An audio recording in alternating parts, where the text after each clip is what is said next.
Okay, let's turn this off.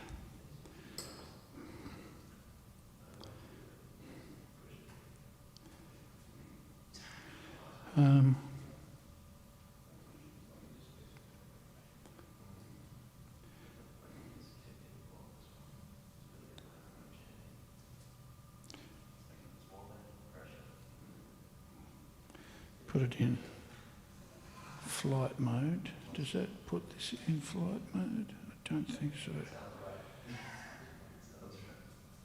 There we are. Oh.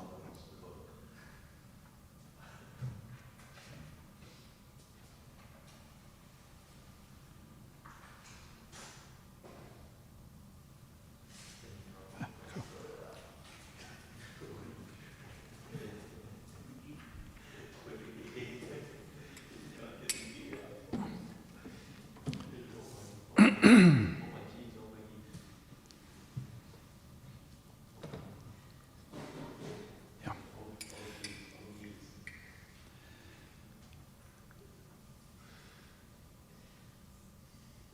Jaya Radha Madhava Kunja Bihari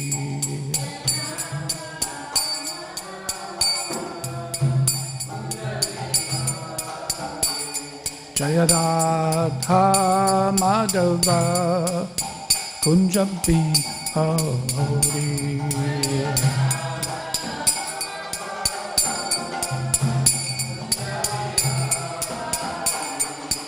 Gopi Jana Vallabha Girivara Hari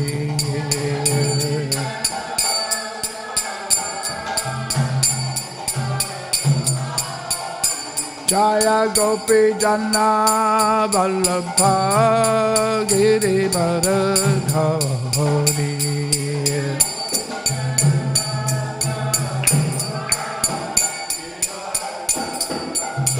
Yashoda Nandana Braja Jana Ranjana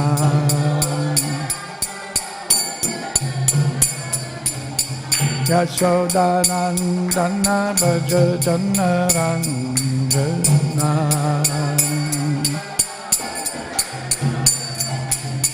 Jamuna Tera Banachari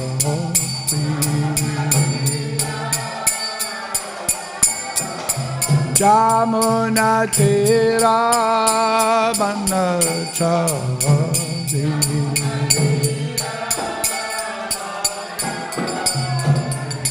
Jaya Radha Madhava Kunja Bihari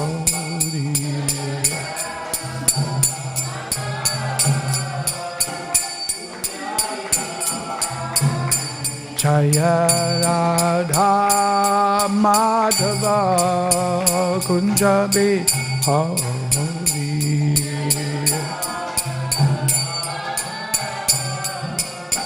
Kunja Bihari Gopi Jana Vallabha Girivara Hari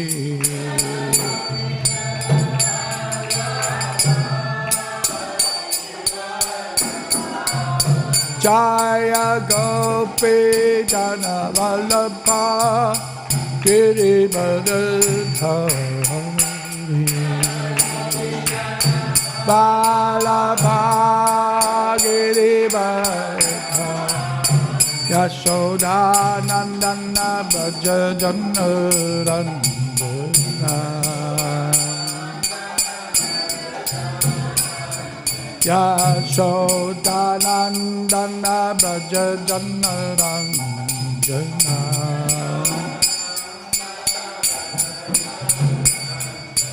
Jamuna Tera Banachari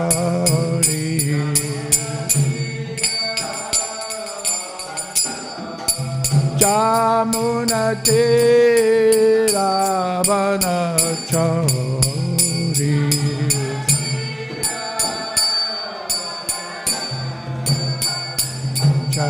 Radha Madhava Kunja Bihari.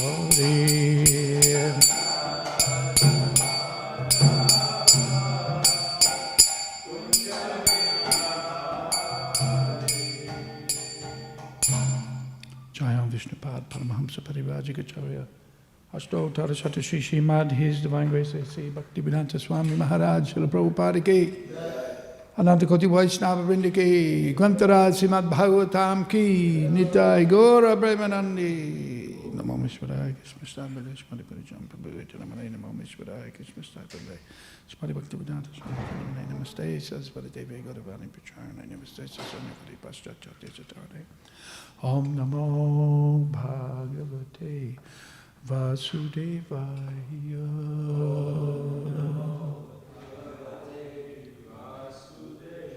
Om Namo Bhagavate Vasudevaya.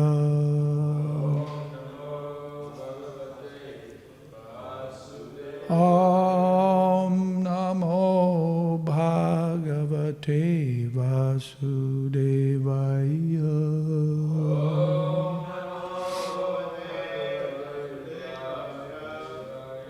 Om Namo Bhagavate Vasudevaya.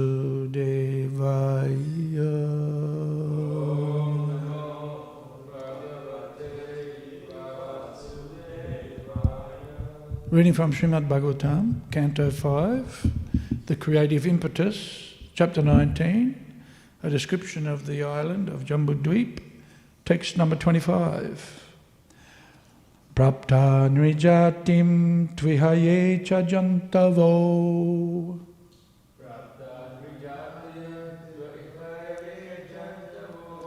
Jnana kriya dravya kalapa sambritam.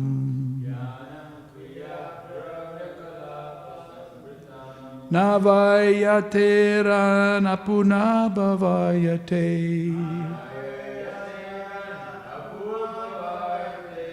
Bhuyo vanoka ivayanti bandhanam.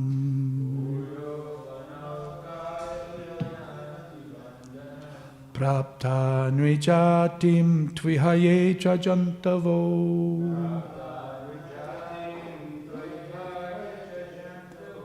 Jnana kriya dravya kalapa sambritam.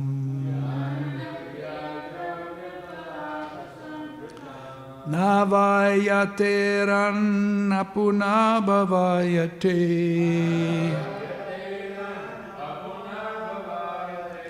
Bhuyo vanoka ivayanti bandhanam.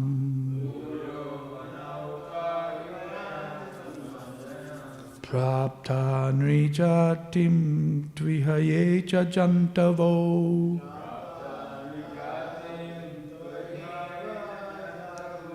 Jnana kriya dravya kalapa sambritam.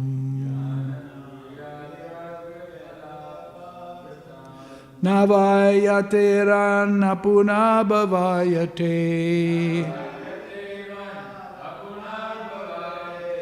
Bhuyo vanoka ivayanti bandhanam.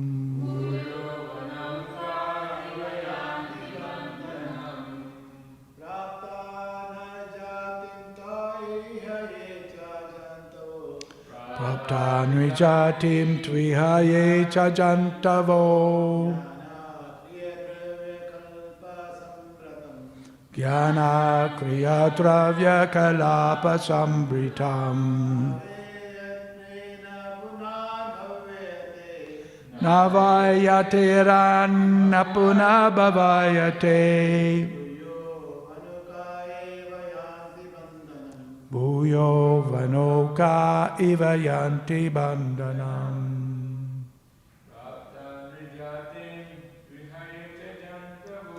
Prapta nrijatim tvihaye cha jantavo.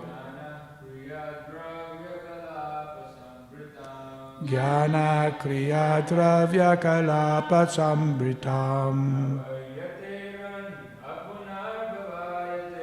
Navayate ranna punabhavayate. Bhuyo vanauka ivayanti bandhanam.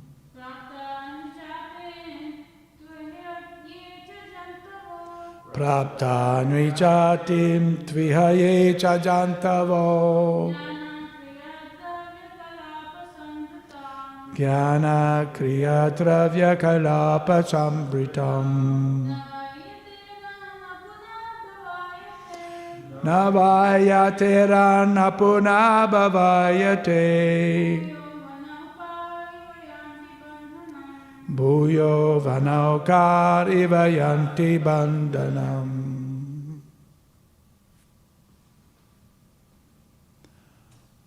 Praptaha, who have obtained.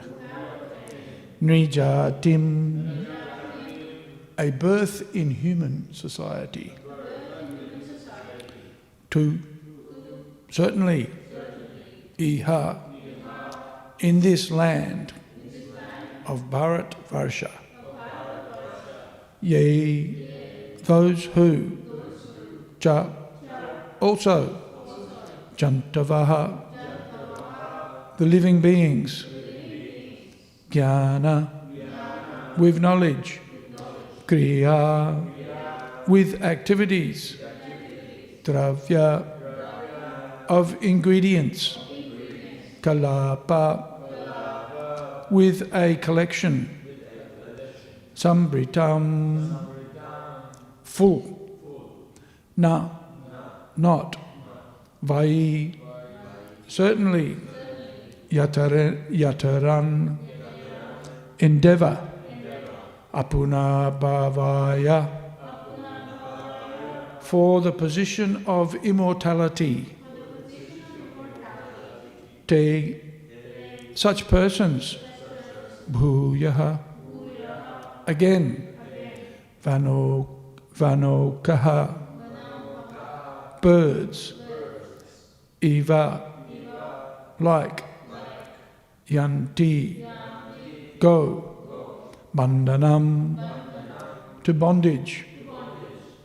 Bharatvarsha offers the proper land and circumstances in which to execute devotional service, which can free one from the results of jnana and karma.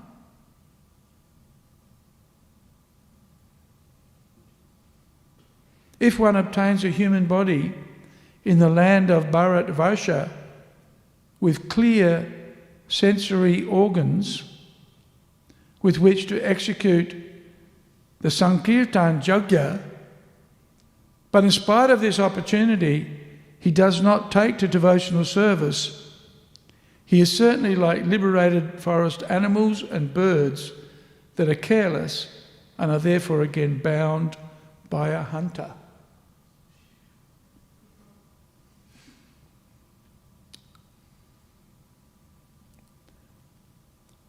Purport: in the land of Bharatvarsha, one can very easily perform the Sankirtan Yajna, which consists of Shravanam, Kirtanam, Vishnu, or one can perform other methods of devotional service such as Smaranam, Bandhanam, Archanam, Dasyam, Sakyam and Atma Nivedanam. In Bharatvarsha, one has the opportunity to visit many holy places, especially Lord Chaitanya's birth site and Lord Krishna's birth site, Navadvip and Vrindavan, where there are many pure devotees who have no desire other than to execute devotional service. Anya bilashita shunyam jnana karma jnana. And one may thus become free from the bondage of material conditions. Other paths, such as the path of jnana and the path of karma, are not very profitable. Pious activities can elevate one to the higher planetary systems, And by speculative knowledge one can merge into the Brahman existence. But that is not real profit.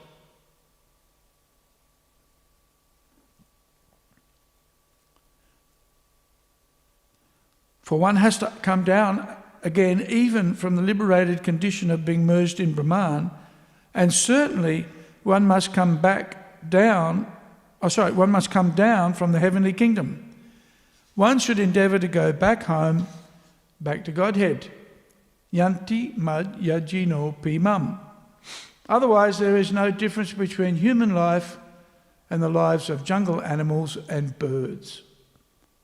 Animals and birds also have freedom, but because of their lower birth, they cannot use it. Taking advantage of all the facilities offered him, a human being who has taken birth in the land of Bharatvarsha should become a fully enlightened devotee and go back home, back to Godhead. This is the subject matter of the Krishna consciousness movement.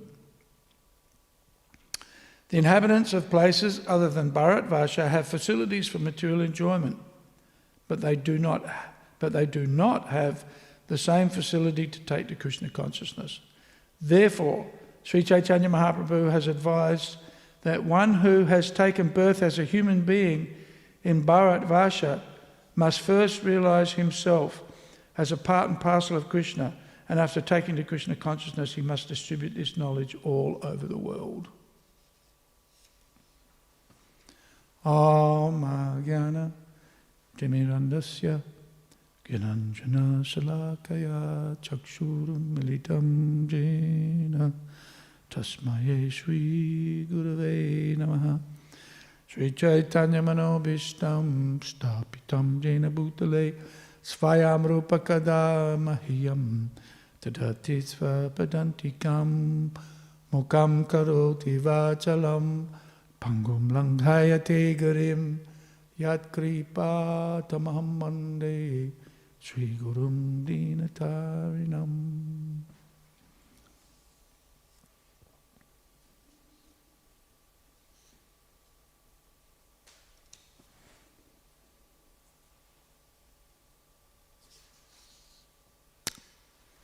So, therefore, Sri Chaitanya Mahaprabhu has advised that one who has taken birth as a human being in Bharatvarsha must do two things. Well, what's the first thing that Prabhupada is recommending here? The first thing that you should do if you're a resident of Bharatvarsha, or a resident of anywhere really. Become a devotee here. Realize himself as a part and parcel of Krishna. Atato Brahma Jigyasa, right? We've got to the human form of life. So what's the purpose of the human form of life? It's to understand Jigyasa, right? To be inquisitive about. Ask the right kind of questions. Prabhupada explains in the Bhagavatam how the birds wake up in the morning and they're asking questions, right? Where's the worm? Right? Where's something to eat? Engaged in eating, sleeping, mating and defending, practically speaking. And so they're questioning. Their inquisitiveness is about just mere, material maintenance, which has to be done. It's not that the devotees don't, the transcendentalists don't or aren't concerned about these things. They are, of course. But the prime necessity of the human form of life is to inquire into one's identity. We should know who we are, that we're not this body, that we're a spirit soul. And as a spirit soul, what are we? We're a servant Everybody serves. This is the dharma of the living entity. But instead of just serving the tongue, the belly, and the genitals,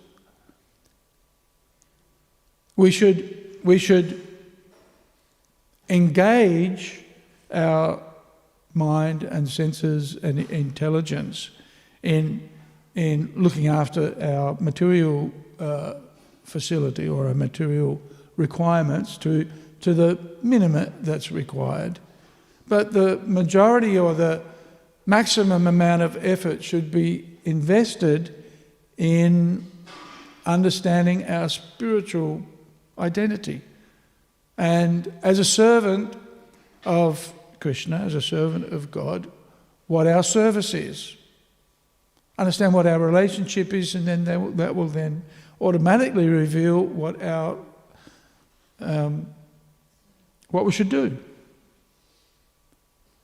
Okay, so what's the second thing? This is related to service. What's the second thing that Prabhupada recommends here?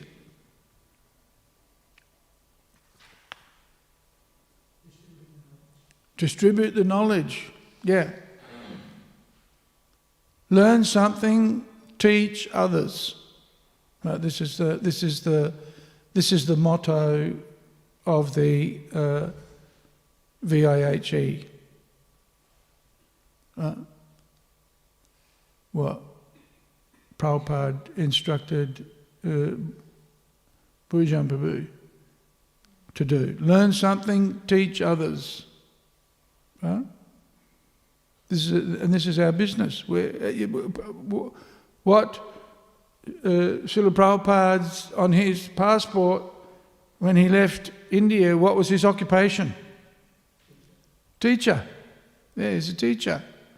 So guru is a teacher, right? So we learn the science of bhakti, if you like, or the science of devotional service. Was it? Prabhupada's Mahavakya, one of Rasanandini was reading the other day. Prabhupada's Mahavakya, 2 Mahavakyas. Right? Krishna, the Supreme Personality of Godhead, and devotional service, which is a Prabhupada's translation of, I guess we could say Bhagavan, right? Bhagavan and Bhakti. Bhagavan and Bhakti. So, our natural quality, our inherent nature is to serve.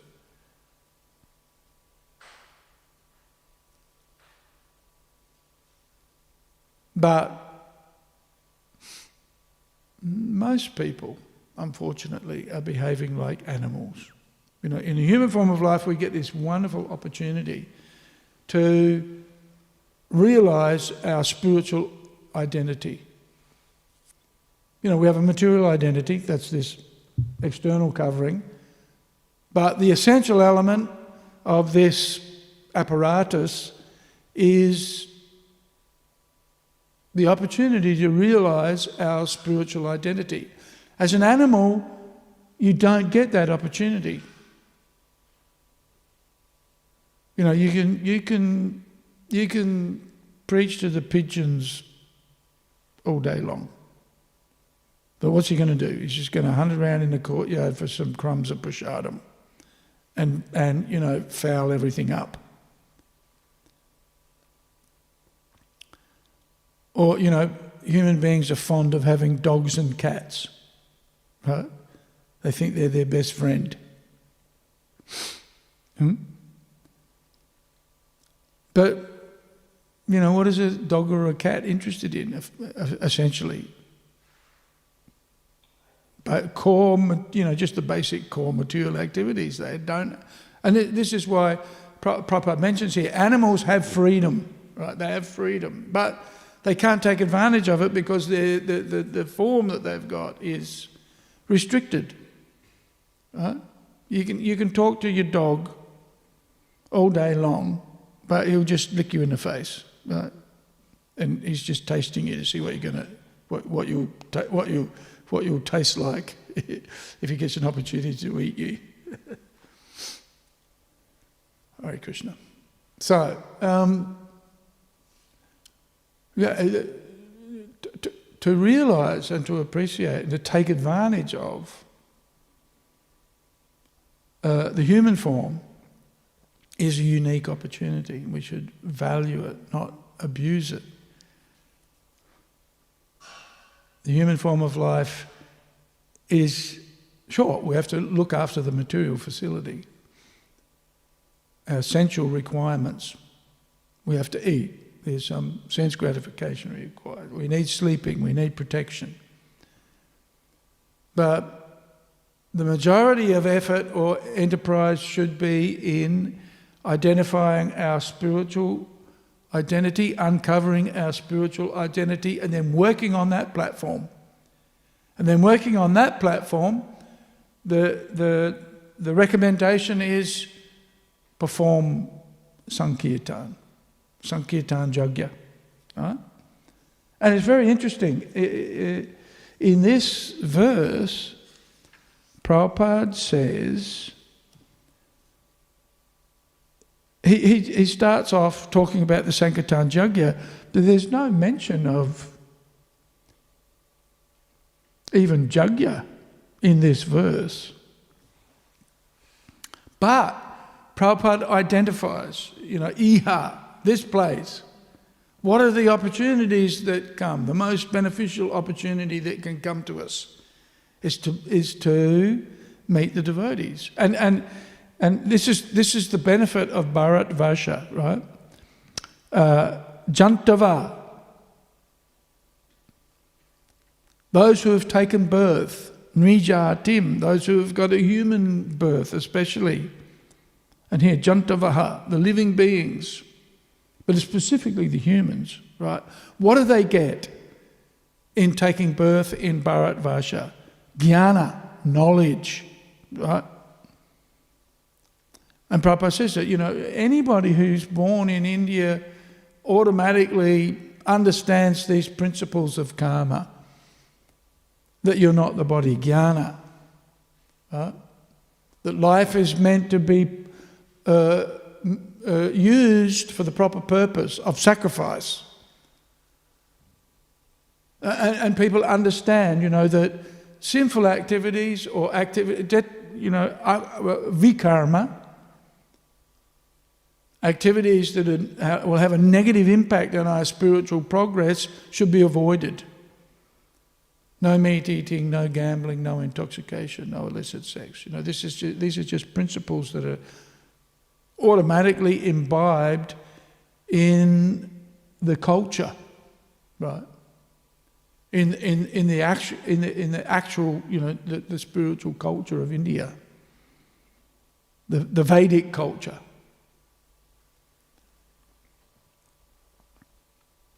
And you see that people understand these principles. I always thought it was kind of cute, or certainly significant, that a person who's a media is called a non-vegetarian, right? Non-veg. When you get on the plane, 'cause it hits you straight away, right? Because when you get on Air India, this is in the 80s, then they ask you, veg or non-veg? Huh? So they know there's a distinction automatically. There's a distinction, and it's echoed or it's exhibited in the language, right? So this is just, this is the benefit of a birth in Bharat Vasha. Jnana, knowledge, is automatically imbibed. Karma, the right kind of activities. Dravya, the right facility. Right? Ingredients here. The right ingredients, the right combination of ego, the right combination of mind, the right combination of material elements, activities and so forth, that naturally if you were born in India or born in Bharatvarsha, you already know these things, right? One of the reasons why, when cultivating the Indian diaspora, it's easy in one sense. It's easy to it's easy to talk about bhakti, right? Because people just know it automatically. I don't have to explain what a puja is, or what an arti is, or what japa is. I don't have to explain what karma is. What's karma? People just know it, right?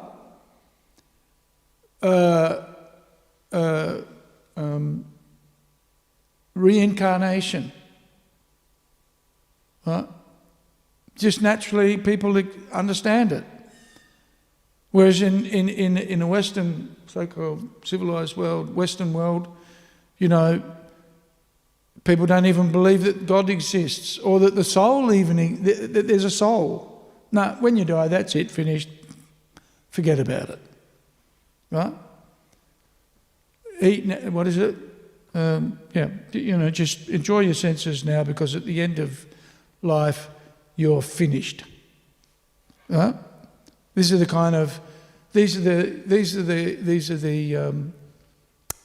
commonly held beliefs. Whereas in India, you can talk about even to anybody effectively. So this is the advantage of Bharatvarsha, that one automatically imbibes an understanding of these principles, and it doesn't have to be taught, or we pick it up. It's picked up by just being part of the culture. And of course, Mahabharata, Ramayana, it's just, the culture is steeped in spiritual understanding. So, one should take advantage of this human form. And so therefore the call is, Atato Brahma Jigyasa, be inquisitive about your spiritual life. And understand what the purpose is. Vedaischa savairaham eva vidya. Vedantakrit veda vid eva chaham. Once, meant to follow this learning and follow this culture so that one establishes one's relationship with Krishna, which Prabhupada says this is the first thing you do. This is the real purpose of life, is dedicate oneself to spiritual culture, spiritual emancipation.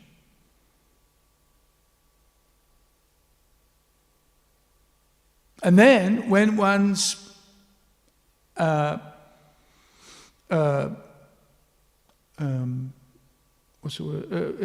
one's understands these principles, then one teaches it to others. Take advantage of what you've got, become expert in the process of bhakti, and by that cultivation, and Prabhupada says here, in the land of Bharatvarsha, one can very easily perform the Sankirtan Yajna, which consists of Shravanam, Kirtanam, Vishnu, Smaranam, Vandanam, Archanam, Dasyam, Sakyam, Atma Nivedanam. So, this is the process of bhakti, effectively. And it's interesting here that Prabhupada makes bhakti synonymous with Sankirtan. Sankirtan Yajna. Some people, sometimes people say, that's just for the neophytes. For those who are advanced, they retire. Well, yes, maybe if you've got to the point of samadhi, it's time to retire, because, the body just can't do anything anymore. Fair enough, right? But actually we see, even in Srila Prabhupada's example, and many of us may have to do that, retire and just chant Hare Krishna, because we're too feeble. And even Prabhupada had to do that in the last, few months, because the body was incapable of functioning anymore. And so he retired. Unwillingly though, right? Unwillingly. He still wanted to preach. Like Prabhupada says, I want to die like Arjuna on the battlefield. Right? Which is noble, right? Very noble. And is a sign of advancement, great advancement. Right? And it's very interesting, Srila Prabhupada continued to translate the Bhagavatam.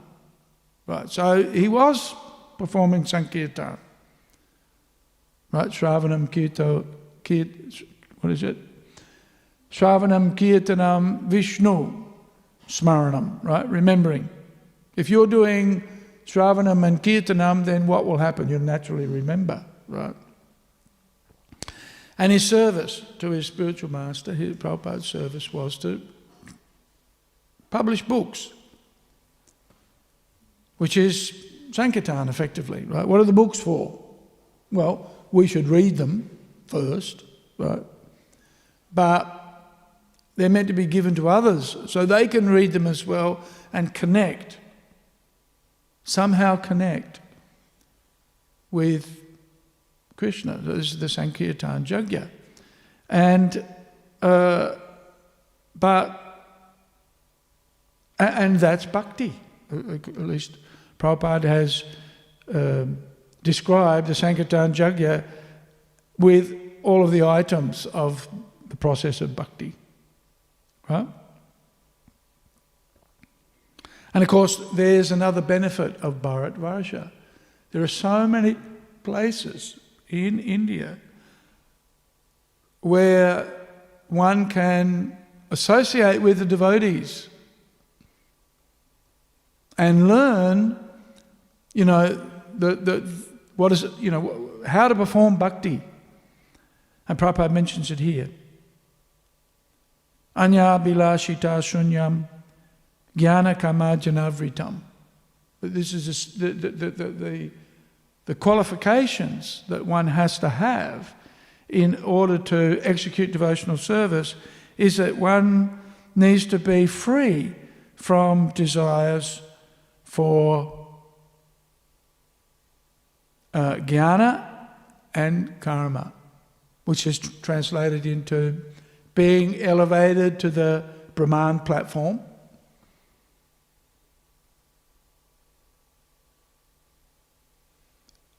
or being elevated to the heavenly planets, or to a place of facility and enjoyment in the material world. That's what the effort and exercise of karma yoga does. It elevates us, our material facility. But of course, Prabhupada makes a point here. The unfortunate thing about desires for karma and jnana means that you have to take birth again. So Prabhupada says here, no profit from doing that. No profit. Although, modern society teaches us if you can enjoy your senses, that's all you need to do. Right? Whereas in Bharatvarsha, the opposite. Or this spiritual culture, the culture of bhakti is cultivate knowledge, yes, jnana, but knowledge of bhakti. And what's the real benefit of existence? The real benefit of existence in the human form of life is become a devotee, surrender to Krishna, and really benefit, because the benefit from bhakti is janma nayati puna, right? No more birth again in the material world.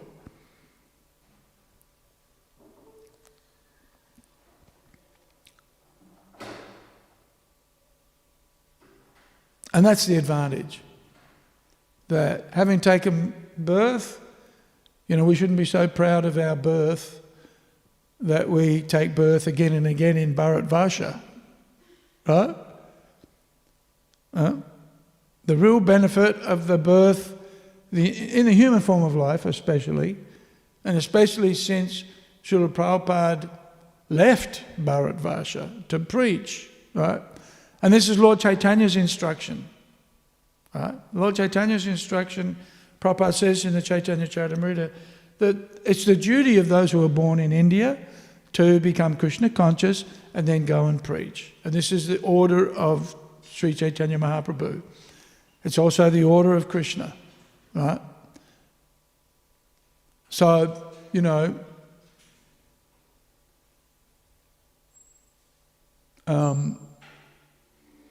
Prabhupada and the Bhagavatam and the Chaitanya Charitamrita and the Bhagavad Gita, you know, the Pancharatra and the Bhagavat Vidhi, Pancharatrika Vidhi, the rules and regulations of deity worship, and the Bhagavat Vidhi, the process of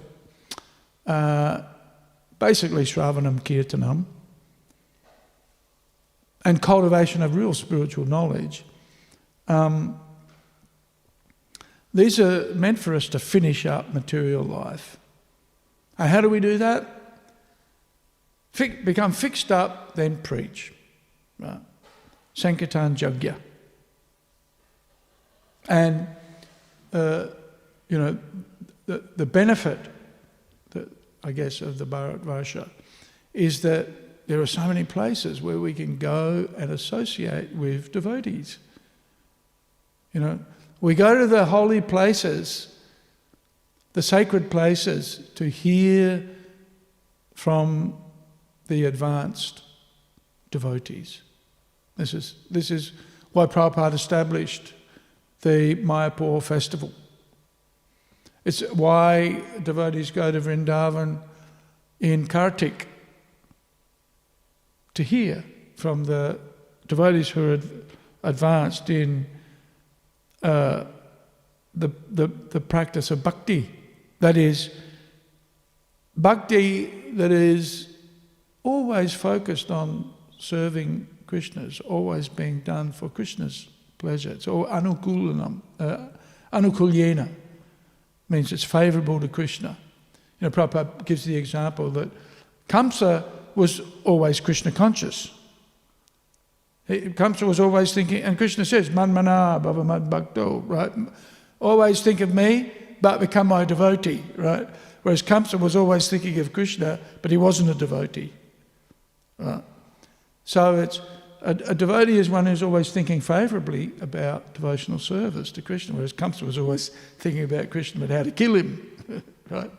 He's always fearful of Krishna. So while there were elements, and of course he benefited, in the end he was killed by Krishna and was liberated, but that's not the standard of devotional service. Devotional service is that which is not motivated by personal gain. And of course these are the things that can divert the devotees, especially in ISKCON. We're successful. We have material facility. Along with it comes influence, power, prestige. And we see in neophytes, they get distracted by position. They get distracted by the recognition of others.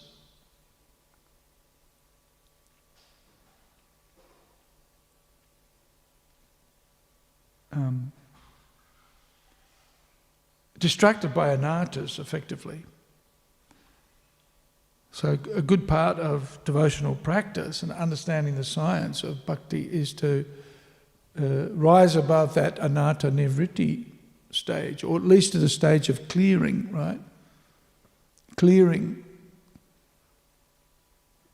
There are 3 stages of chanting. Right?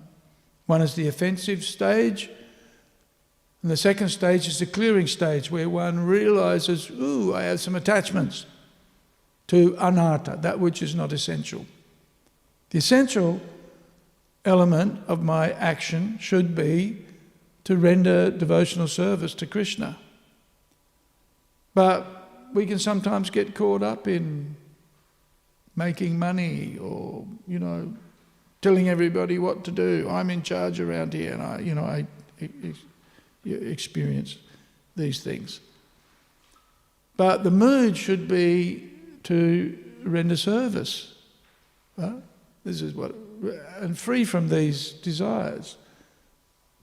Anya bilashita sunyam. Huh?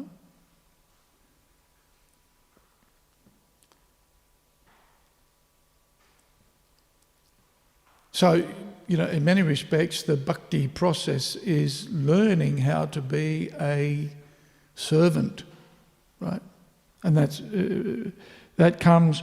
So Shravanam, Kirtanam, Vishnu, right? So hearing and chanting. Then Smaranam, remembering. Vandanam, offering prayers. Archanam, worshipping the deity, right? And then Dasyam, and actually that's very elevated. This Dasyam, Sakyam, becoming a friend. This is very elevated. Bhava Bhakti and Atma Nivedanam. Because actually Atma Nivedanam can be done at any stage. That means giving everything to Krishna. Right? But cultivating the mood of service. That's why, Prabhupada's Mahavakya, bhakti, translated into devotional service, is very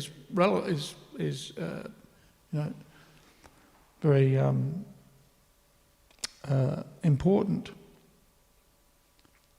And again, this is the benefit of Bharatvarsha. There are so many places where you can go.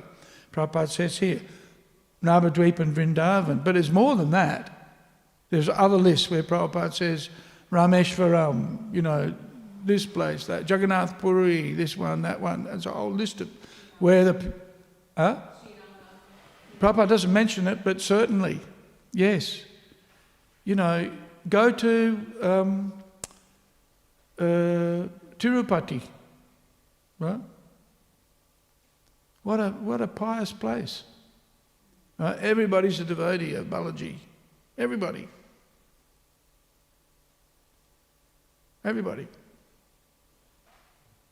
In that whole, in all of Andhra, that's where people go. Everybody goes there. Once a year, once in a lifetime at least. So you can see how important that birth in Bharatvarsha is.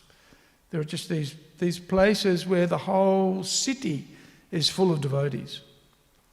Of course, Kali Yuga is encroaching, and so when you go to places like Navadvip or Vrindavan, there's all weird kind of stuff going on as well. But that's why it's important we seek out. And of course, this is what ISKCON's all about. And Prabhupada says here, this is the subject matter of the Krishna consciousness movement, right? And this is the importance of ISKCON, that we have to learn what the process of bhakti is, what the quality of bhakti has to be in order to be effective. In other words, anya bilashita shunyam, without material motivation,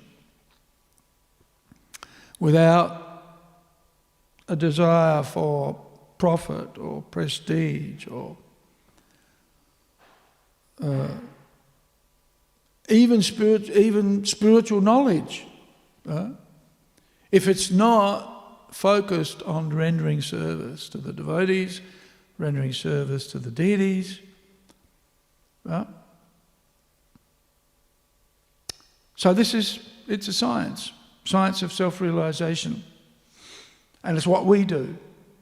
It's our culture, if you like, and then learning how to give it to others. And that's not, for us, what is giving?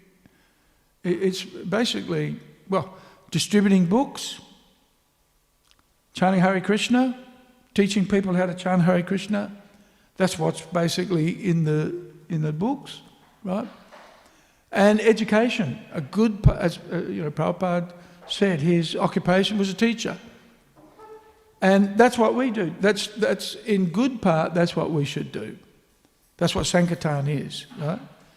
Giving Krishna consciousness to others. And, establishing an educational institution where we teach Shuddha Bhakti. And, we do that by,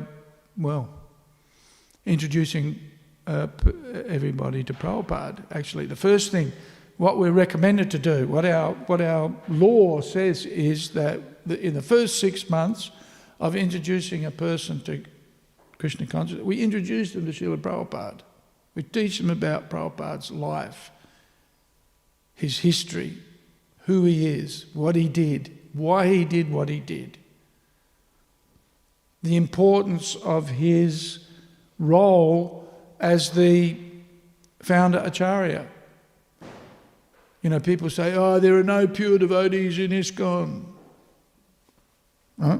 People who say that. Where are the pure devotees? Name them. It's like, the pure devotees don't want to be named. They just do their service. Right? They're not looking to be identified.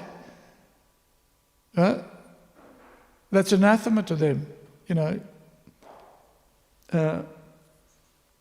And by introducing people to Prabhupada, because Prabhupada is the epitome of the teachings of the Bhagavatam, the Chaitanya Charitamrita, the Bhagavad Gita, Bhakti Rasamrita Sindhu, Prabhupada is the embodiment.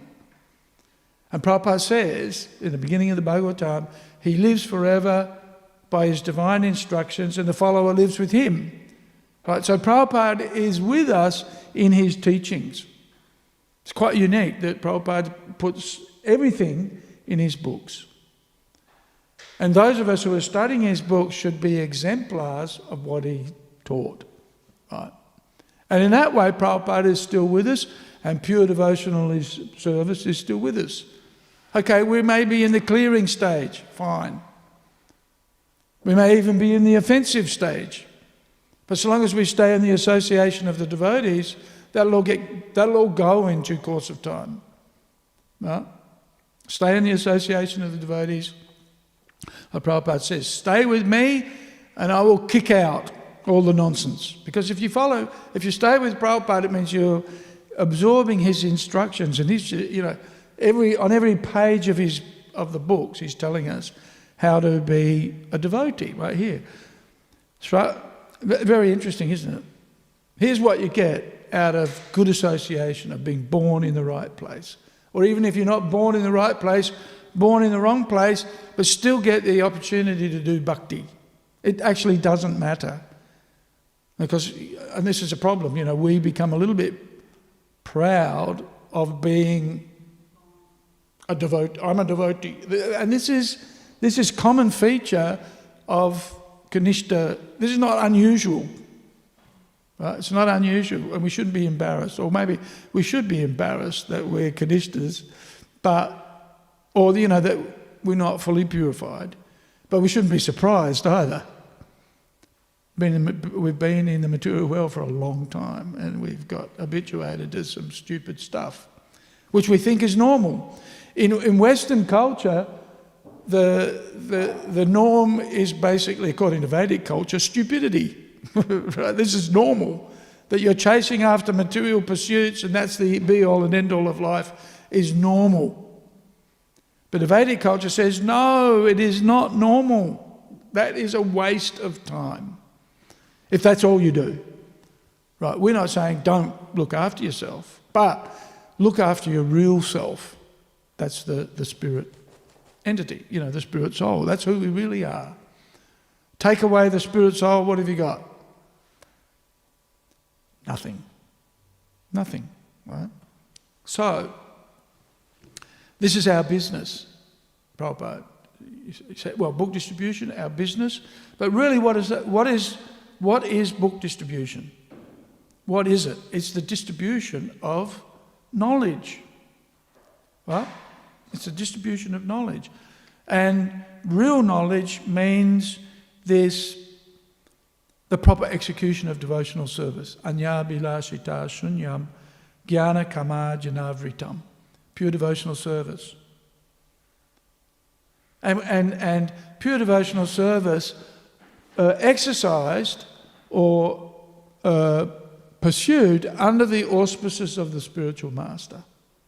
Right? That's Srila Prabhupada. Or any of his representatives. Any of Prabhupada's representatives who are teaching the same message are gurus. Of course, the purity is determined by how much our actions match our words. Right? This is very important. Our actions, in order to be more deeply effective, not that they're not effective. Right? If we're repeating Prabhupada's instructions, but we may not be perfect ourselves, but because we're repeating the perfect instruction, the instruction remains intact, right? Ultimately coming from Krishna through the Parampara, coming from the Vedas, coming from Vyasadeva, right? It's that message, even if it's delivered by somebody who's not perfect or completely perfect, the message is still intact because it's coming through the Parampara system, right?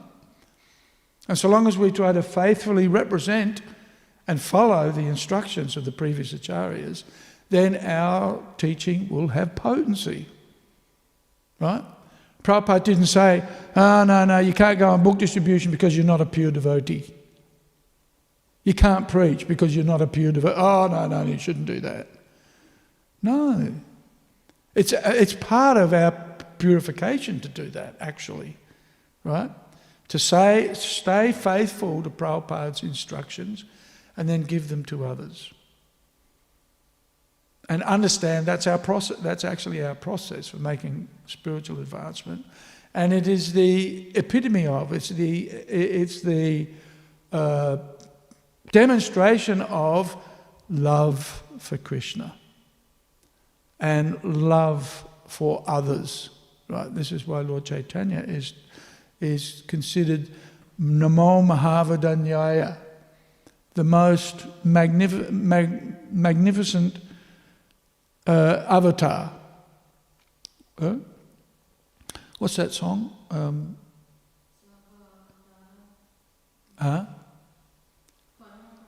Parama Karuna. What is it? Parama Karuna. Dui.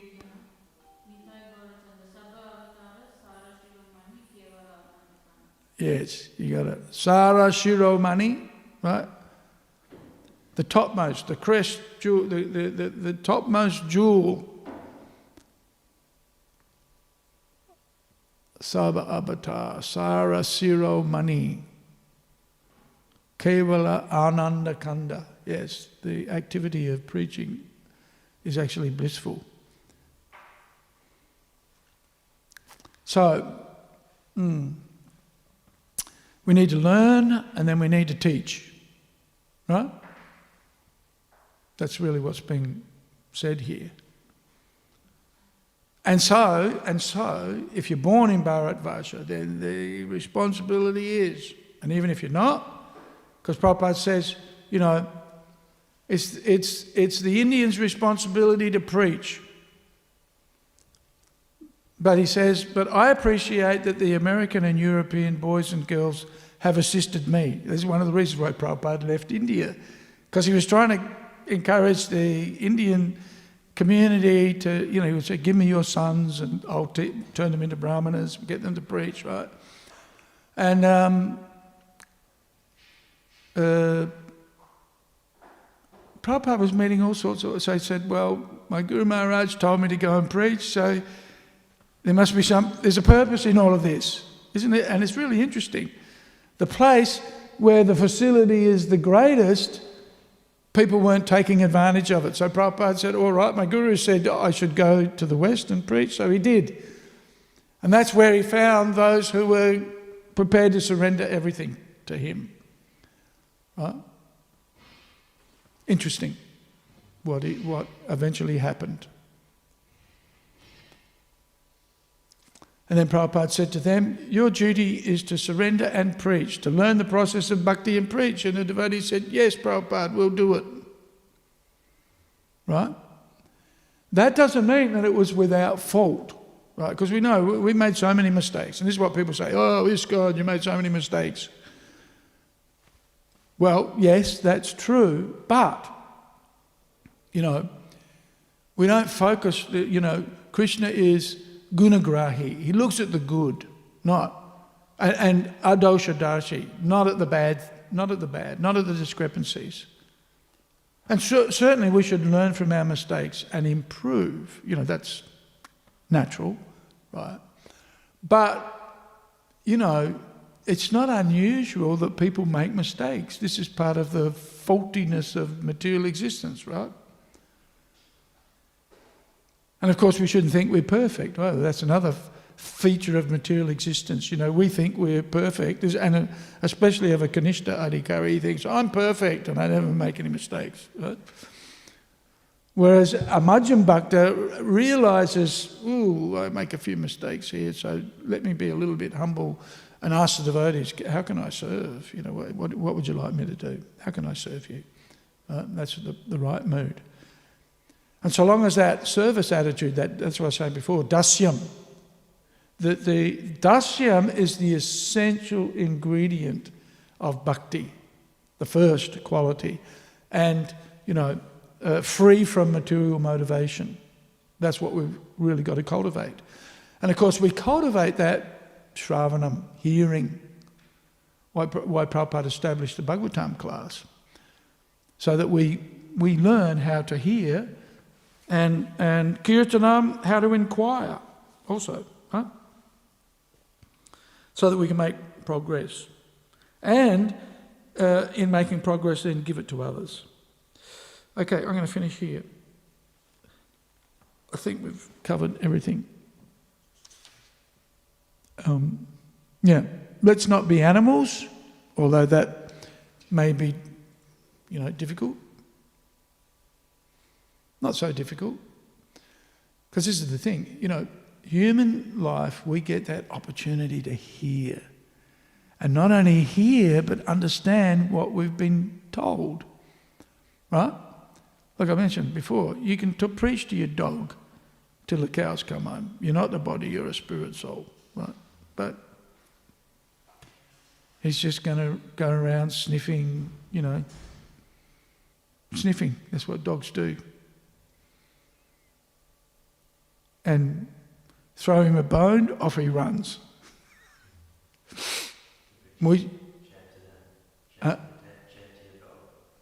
can chant to the dog, but why chant to the dog? He'll automatically get benefit by eating prasadam and whatever. We should be, because sometimes you see the devotees, I want to feed the pigeons. We need to be merciful to the pigeons, right? And I'll be saying, no, stop feeding the pigeons. They already ate enough prasadam already.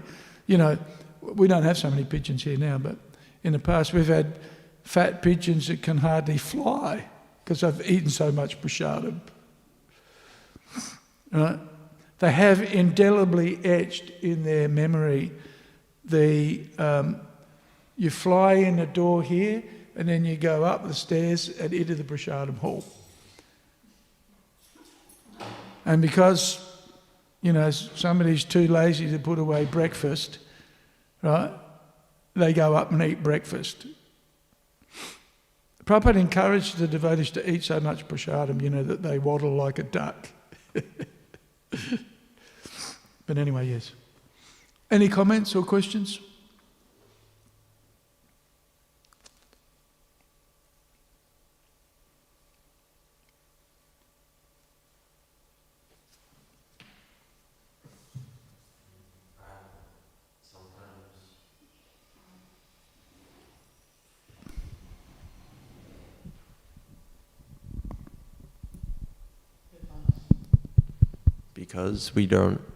Because I don't, like a lot of people, especially because I'm pretty new to Krishna consciousness, I don't have very, very deep understanding of everything. So if I'm trying of just Krishna consciousness, a lot of things that I'm still yet to learn. If I'm trying to speak about that with someone, sometimes it can be discouraging because my lack of understanding, you know. Yes, so don't preach. Yeah. That was my realisation. You know, I remember a few spectacular failures in my preaching when I was a very, very young devotee. And one of the reasons why Ajahn Rupa and I came to Melbourne was because I was convinced about Krishna consciousness, but I couldn't explain it to my family and friends effectively. And whatever I tried to explain things, my fundamentalist attitude was just scary. It was just scary. And I knew that I was upsetting people, so I thought, let me get out of here. I can't. That was one of the motivations, I realised at the time. That was one of my motivations, to leave my family and friends, and many of them who thought I was crazy. You know, they already thought I was crazy because I was a vegetarian and been a vegetarian for a number of years. So, you know, that made me something of a... made us something. You know, you couldn't go out with your friends, you couldn't go anywhere, because in those days, a vegetarian restaurant, you know, there was maybe one or two, if you counted the Hare Krishna temple, right? In Adelaide, certainly, there was only one vegetarian restaurant. I think they served eggs with things, so, you know, it wasn't a strict non-veg place. So, yeah, in one sense, when we're inexperienced and under instruction, you know, we're like L plates, right? Or even some devotees are P platers, but you still should steer clear of them because they're just fanatics, right? So yeah, you have to learn, and it takes some time. And best is to listen to other, you know, hear others more experienced teach. And then you'll learn, and you'll learn the techniques of presentation. And you'll learn eventually by trial and error, you'll learn the limits of your capacity, you know, what you can do. And you'll make mistakes, and that's okay. Don't, you know, this is the you know, we think we've got to be perfect, but in the material world, realistically, everything and everyone is far from perfect. Becoming a perfect being, a perfect preacher, say for example, a perfect Hare Krishna. Well, even when you're perfect, you don't feel like you've actually made it. No? It takes time. And sometimes, you know, when we think I'm doing pretty good now, got it together, and Krishna just trips you up. Boop. Yeah, you think you're perfect? Yeah, what about this? Then you realise, I'm just a fool. Yeah, so there is a certain degree of achievement in knowing the basics. There's no doubt about that also. And that's what we should aspire for. Yeah. But don't worry about it. It's amazing how quickly time passes, and then you realise, I'm not, you know. And one of the things is when when you're flying in an aeroplane, right? Relative to everybody else on the aeroplane, it looks like you're not going anywhere. Right, and it looks like sometimes you're not making any advancement. We're with the devotees and it feels like I'm not going anywhere. But you know, if you look outside the plane and you look at the ground and you realise, I'm a long way up and I'm going at speed. Right? It's just that it doesn't quite look like, you know, there's an illusion there. So the more we stay in the association of the devotees, the more we learn, and the more rapidly we make advancement. And you know, compared to somebody who's much more advanced than we are, it doesn't look like we're making much progress, but compared to everybody else, we're going at the speed of an aeroplane and at that altitude. So we're actually in a pretty rarefied atmosphere. It's just Maya's trick sometimes to make us think that we're not. Oh, I'm not making much advancement here. Why am I doing this? You know, does it matter? Am I really making progress? Yep, we are. Okay? Priya? Raj? Anything? No? I just like that that there's an instruction that Prabhupada says, I forget the words, the follower lives with him, you know, what was that? He lives forever by his divine instructions and the follower lives with him. Yeah, that's incredible because I only thought of that as Prabhupada and their spiritual master. I didn't think about it in terms of the devotees and Prabhupada, so that was... Yeah, that's what it is. That's what it is. We are living with Prabhupada when we follow his instructions. That's the transcendental science of bhakti. Not that, oh, you have to have a pure devotee and they got to be, what, sitting right next to you or what? It means that they don't understand Prabhupada's potency. Or, not that we don't understand, we underappreciate Prabhupada's presence in the form of his instructions. And this is what Prabhupada spent very little time, 4 or 5 occasions with Bhaktisiddhanta Saraswati Thakur, right? And only got a few instructions, right? But Prabhupada said, you know, I never felt myself separated from my spiritual master. I was following his instructions.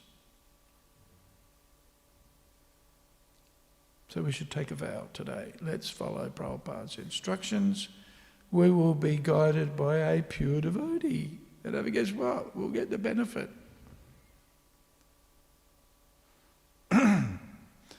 All right. Kantaraj Śrīmad Bhāgavatam ki jai, Śrīla Prabhupada ki jai, Gaura Bhaktivedanta ki jai, Hare Krishna.